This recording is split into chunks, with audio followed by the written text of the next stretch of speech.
Assalamualaikum warahmatullahi wabarakatuh. Halo semua, berjumpa lagi dengan saya Yekti Ageng Lestari. Bagaimana kabar hari ini? Semoga semua dalam kondisi yang sehat ya. Amin ya robbal alamin. Di video kali ini kita akan membahas materi ekosistem, rantai makanan, dan simbiosis. Kalau di pertemuan yang lalu atau di video yang sebelumnya, kita pernah membahas ekosistem dan aktivitas atau kegiatan manusia yang dapat mempengaruhi ekosistem. Nah, untuk ekosistem, rantai makanan, dan simbiosis ini merupakan hubungan antar makhluk hidup dengan lingkungannya. Ada ekosistem, rantai makanan, dan simbiosis ini tadi ya. Nah, untuk lebih tahu tentang informasi ini, simak video ini sampai selesai ya. Mari kita mulai. Ekosistem adalah sebagai tempat berlangsungnya hubungan antar makhluk hidup dengan lingkungannya. Disebut juga sebagai hubungan antar makhluk hidup yang membentuk rantai makanan dan simbiosis. Lalu bisa disebut juga nih, yaitu hubungan timbal balik antara makhluk hidup dengan lingkungannya. Nah, itu tadi pengertian dari ekosistem. Oke, kita lanjutkan. Untuk bagian berikutnya yaitu komponen dalam ekosistem. Terbagi menjadi dua, komponen abiotik dan komponen biotik. Untuk komponen abiotik atau tidak hidup, yaitu terdiri atas bahan-bahan tidak hidup atau non-hayati yang meliputi komponen fisik dan kimia. Contohnya di sini adalah tanah, air, matahari, udara, dan energi. Lalu yang berikutnya komponen biotik atau hidup. Komponen yang terdiri dari semua makhluk hidup. Satuan makhluk hidup dalam ekosistem. Dalam ekosistem terdapat satuan makhluk hidup. Yang pertama ada individu, merupakan satu makhluk hidup saja. Contohnya sebatang pohon kelapa, seekor kuda, seekor ikan nila, dan seterusnya. Kemudian yang kedua ada habitat, yaitu tempat hidup makhluk hidup. Lalu yang ketiga ada populasi, sekumpulan atau sekelompok makhluk hidup yang sejenis. Contohnya di sini sekumpulan rumput gajah, kemudian sekumpulan burung bangau. Kemudian yang nomor 4 ada komunitas. Pengertian dari komunitas ini adalah kumpulan dari beberapa populasi yang menempati suatu daerah yang sama. Nah, contohnya di sini adalah komunitas sungai yang meliputi ada populasi ikan, populasi katak, populasi ular, populasi udang, populasi kadal, enceng gondok, dan populasi teratai.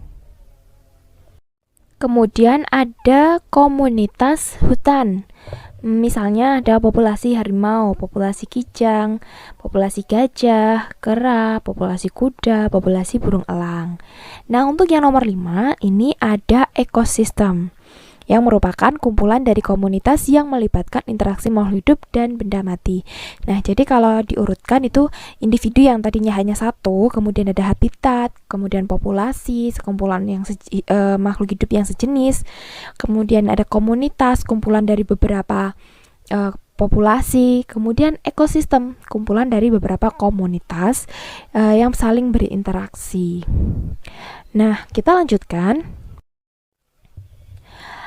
Macam ekosistem itu ada dua, alami dan buatan. Untuk alami yaitu ekosistem yang tercipta sendiri secara alami tanpa ada campur tangan dari manusia. Contohnya adalah ekosistem hutan, laut, danau, gunung, rawa, dan sungai. Lalu untuk ekosistem buatan itu adalah ekosistem yang terbentuk dengan adanya campur tangan atau rekayasa manusia, dibuat untuk memenuhi kebutuhan manusia. Contohnya adalah kolam, bendungan, sawah, kebun binatang, dan lain-lain.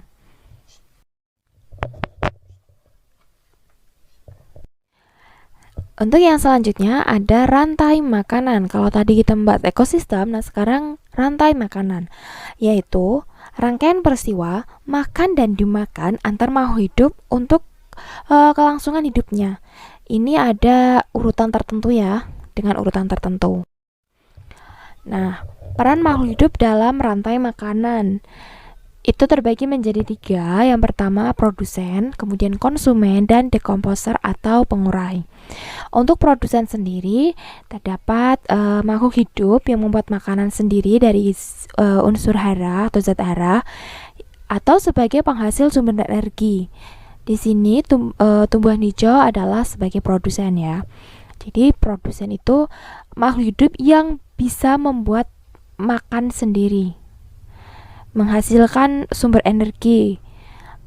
Kemudian yang nomor 2 ada konsumen, yaitu pemakan produsen baik secara langsung maupun tidak langsung. Di sini ada beberapa tingkatan. Konsumen 1 menggantungkan sumber energinya langsung dari produsen. Nah, contohnya misalkan produsennya itu rumput.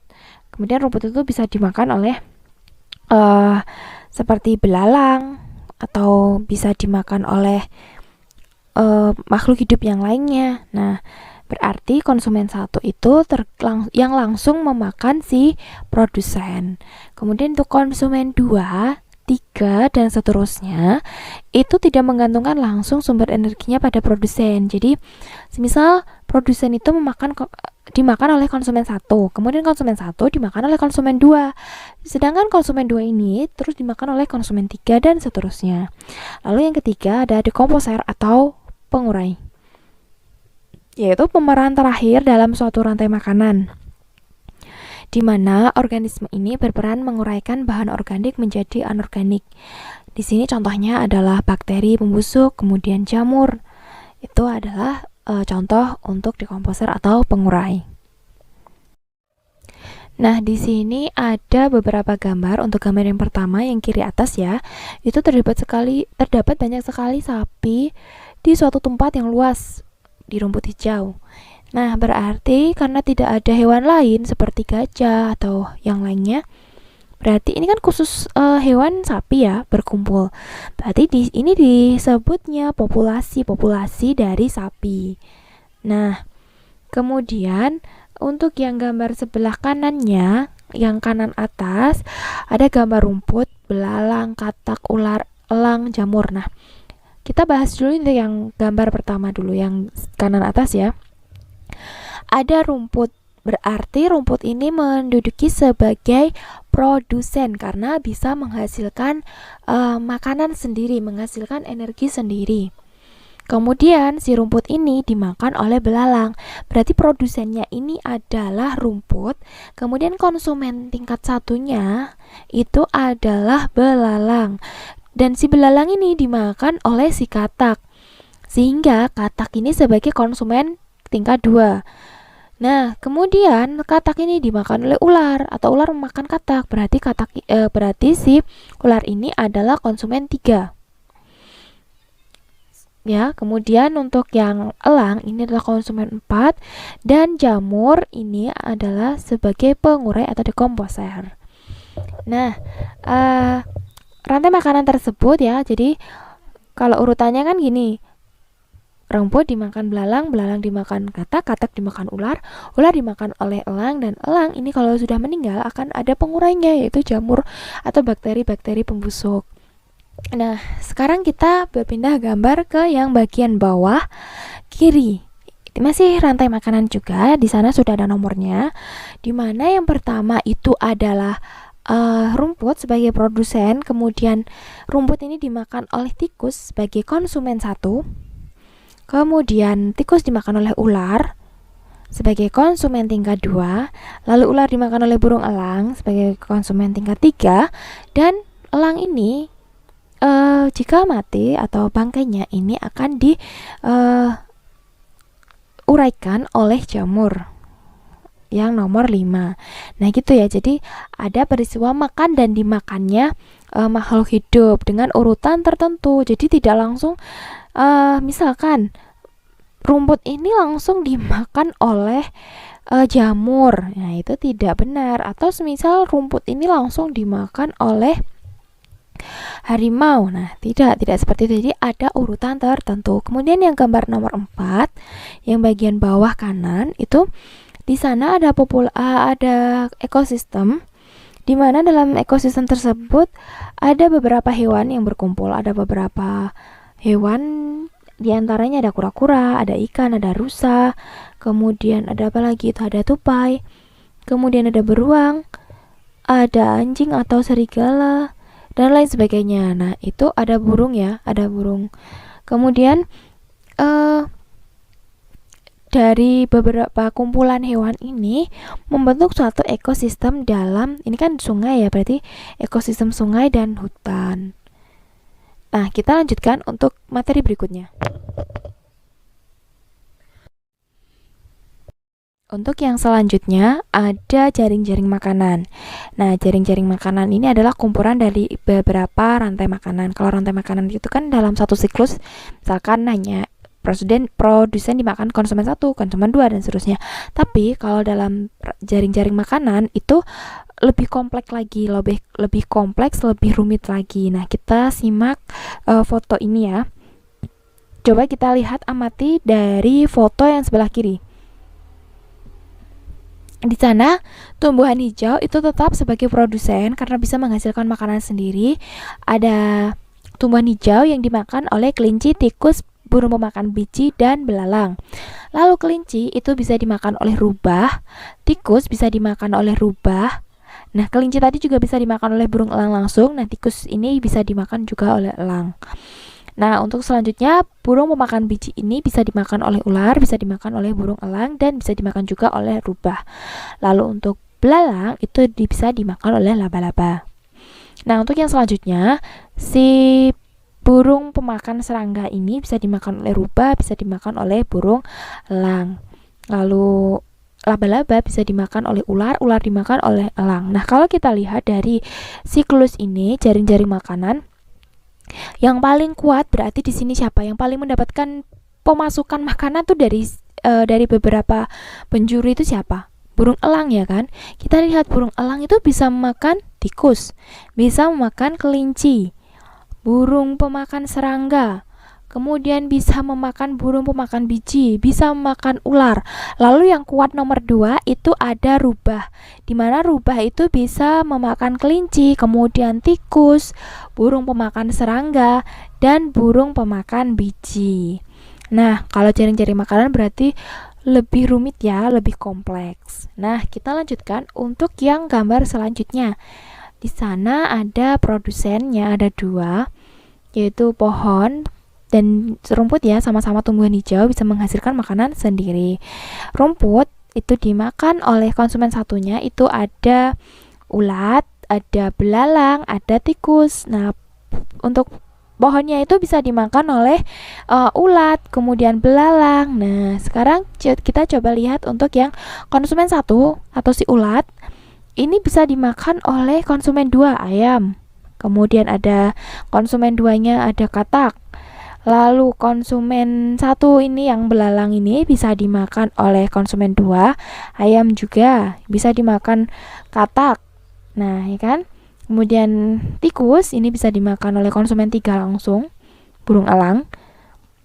Bisa dimakan oleh konsumen 3 yang berikutnya yaitu ular, ya kan?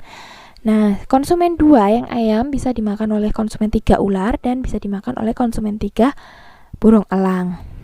Nah, itu adalah jaring-jaring makanan ya. Next, kita lanjut untuk simbiosis. Nah, untuk simbiosis artinya adalah hubungan timbal balik antara dua makhluk hidup yang berbeda. Terjadi karena makhluk hidup membutuhkan makanan, tempat tinggal, rasa aman, dan juga persaingan. Nah, untuk simbiosis yang pertama yang akan kita bahas adalah simbiosis mutualisme. Yaitu kuncinya adalah saling menguntungkan. Ingat, kalau mutualisme saling menguntungkan. Yaitu hubungan antara dua jenis makhluk hidup yang berbeda dan saling menguntungkan. Contohnya di sini ada lebah dengan bunga, ya kan? Kupu-kupu dengan bunga, kerbau dengan burung jalak, ikan badut dan anemon laut. Kemudian rayap dengan protozoa berflagella, tanaman kacang-kacangan dan bakteri Rhizobium sp. Nah, kenapa di sini dimaksudnya saling menguntungkan? Contohnya di sini yang menguntungkan ada kupu-kupu dengan bunga ya kan. Nah, kupu-kupu itu mendapat nektar dari bunga. Kan untung itu, dan bunga itu bisa dibantu penyerbukannya oleh kupu-kupu. Demikian juga dengan lebah dan bunga. Si lebah ini mendapatkan nektar dari bunga dan bunga ini dibantu juga penyerbukannya. Kalau burung jalak dengan kerbau itu sama-sama untung karena apa? Kerbau diuntungkan hilangnya kutu yang ada pada tubuh si kerbau. Nah, si burung jalak ini mendapat untung juga karena mendapat makanan dari kutu tersebut. Kemudian ikan badut dan anemon laut. Di sini membentuk simbiosis mutualisme juga. Mengapa? Karena anemon laut itu memberikan perlindungan kepada ikan badut dari serangan predator. Nah, sedangkan ikan badut ini memakan parasit berbahaya pada anemon laut sehingga bersih dari kotoran. Lalu untuk rayap dengan protozoa berflagela, itu rayap dibantu dalam mencerna kayu. Nah, sedangkan protozoa mendapat tempat tinggal dan makanan dari rayap. Untuk tanaman kacang-kacangan dan bakteri Rhizobium sp, yaitu bakteri Rhizobium sp itu hidup dan memperoleh makanan di akar tumbuhan kacang sehingga membentuk bintil-bintil pada akar. Selain itu, bakteri ini juga mengikat nitrogen yang membantu tumbuhan kacang untuk tumbuh. Kita lanjutkan. Simbiosis parasitisme. Hubungan antara dua jenis makhluk hidup di mana yang satu mendapatkan keuntungan dan yang satunya lagi dirugikan. Jadi kalau parasitisme itu satu untung, satu rugi. Kalau yang mutualisme tadi sama-sama atau saling menguntungkan. Nah, kalau parasitisme ini satu untung, satu dirugikan. Contohnya di sini adalah cacing pita dan manusia. Nah, cacing pita dan manusia ini diuntungkan. Si cacing pita ini diuntungkan karena hidup di usus manusia, lalu menyerap sari-sari makanan dari manusia. Sedangkan manusia rugi karena sari-sari makanannya diserap oleh cacing pita. Kemudian kutu dan manusia. Nah, di sini kutu itu diuntungkan karena memperoleh makanan dari menghisap darah manusia. Sedangkan manusia dirugikan karena darahnya dihisap oleh kutu. Kutu dan hewan besar sama ya, jadi kutu itu memperoleh makanan dari menghisap darah dari hewan-hewan besar tadi. Lalu si hewan ini merasa dirugikan karena darahnya kan dihisap oleh si kutu. Lalu benalu dengan tumbuhan inangnya. Benalu diuntungkan dengan menyerap sari makanan dari tumbuhan inangnya, sedangkan tumbuhan yang ditumpangi dirugikan karena sari makanannya diserap oleh benalu. Hubungan antara tali putri dengan tanaman pagar. Nah, di sini tanaman pagar akan mati karena sari makannya dimakan oleh tali putri. Kemudian kutu daun dengan tumbuhan, yaitu kutu itu diuntungkan karena menghisap getah pada tumbuhan, sedangkan tumbuhan dirugikan karena getahnya dihisap oleh kutu daun yang dapat berakibat tumbuhan tersebut mati. Kemudian nyamuk dan manusia. Nyamuk diuntungkan mendapatkan makanan dari menghisap darah manusia, sementara manusia itu rugi karena darahnya dihisap oleh nyamuk, bahkan bisa menyebabkan penyakit. Lintah dan manusia. Lintah diuntungkan mendapat makanan dengan menghisap darah manusia, sedangkan manusia dirugikan karena darahnya dihisap oleh lintah. Untuk yang ketiga adalah simbiosis komensalisme. Simbiosis komensalisme adalah hubungan antara dua makhluk hidup di mana yang satu diuntungkan, sedangkan yang satunya lagi tidak diuntungkan dan tidak dirugikan. Jadi kalau komensalisme itu satunya itu untung, tapi yang satunya itu juga tidak untung, tidak rugi, ya sama gitu loh, netral. Contohnya di sini ada ikan remora dengan ikan hiu, di mana ikan remora ini dapat berlindung dari predator, ya kan? Sehingga leluasa dalam mencari makanan dan mendapat sisa makanan dari ikan hiu. Sedangkan ikan hiu tidak mendapatkan keuntungan ataupun kerugian dengan hadirnya ikan remora tersebut. Lalu ikan remora dengan ikan pari. Nah, kita lihat itu yang gambar di situ adalah ikan pari yang besar itu. Lalu yang ikan yang menempel-nempel itu adalah ikan remora. Berarti si ikan remora ini juga mendapatkan perlindungan kan dari ikan pari.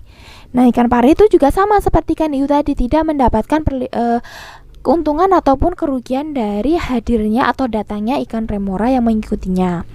Kita lanjutkan untuk contoh yang ketiga, ada bunga anggrek dengan pohon inangnya. Bunga anggrek itu tumbuh menempel pada pohon inangnya. Bunga anggrek mendapat keuntungan dengan makan sisa-sisa kotoran kayu. Sementara itu, pohon inang tidak mendapatkan keuntungan maupun kerugian. Lalu tanaman tanduk rusa dengan pohon inangnya. Tanaman tanduk rusa ini di mana tanduk rusa dapat menempel untuk hidup, sedangkan tumbuhan inangnya tidak dirugikan dan tidak diuntungkan dengan kehadiran tanaman tanduk rusa ini. Sirih dengan inangnya, ini juga hal yang sama. Jadi sirih ini tumbuh di inangnya, sedangkan tumbuhan inangnya itu tidak mendapatkan keuntungan dan tidak dirugikan juga. Nah, kemudian ada udang dan mentimun laut, kemudian katak dan pepohonan, dan serigala emas dan harimau. Nah, untuk simbiosis yang terakhir yaitu ada simbiosis amensalisme, yaitu hubungan antar makhluk hidup di mana satu dirugikan dan satunya lagi tidak dirugikan maupun diuntungkan. Kalau yang komensalisme tadi kan yang satu itu diuntungkan sementara yang lainnya itu tidak untung tidak rugi. Nah, tapi kalau yang amensalisme ini makhluk hidup ini yang satunya itu rugi dan yang satunya itu tidak dirugikan maupun tidak diuntungkan. Contohnya di sini adalah gulma dan tanaman produksi, misalkan kita menanam padi, menanam kedelai, jagung, ya kan? Kemudian ada gulmanya, ya kan? Tanaman-tanaman liar yang mengganggu pertumbuhan dari tanaman produksi tersebut, sehingga harus dihilangkan si gulma ini. Kemudian tumbuhan lamtoro dengan gandum. Tumbuhan lamtoro itu seperti pada gambar ini. Kalau di tempat kita itu sering sekali kita jumpai pohon landing ya. Nah, bahasa Indonesianya itu adalah lamtoro. Tumbuhan lamtoro dengan gandum ini, karena tumbuhan lamtoro ini sangat merugikan gandum, tanaman-tanaman gandum. Nah, seperti itu ya. Jadi tadi penjelasan tentang simbiosis amensalisme. Oke, terima kasih telah menyaksikan video ini sampai selesai. Banyak sekali kekurangan dalam video ini, mohon dimaafkan. Semoga video ini dapat memberikan manfaat untuk kita semua. Amin ya robbal alamin. Tetap semangat belajar. Sampai berjumpa di video selanjutnya. Terima kasih. Assalamualaikum warahmatullahi wabarakatuh.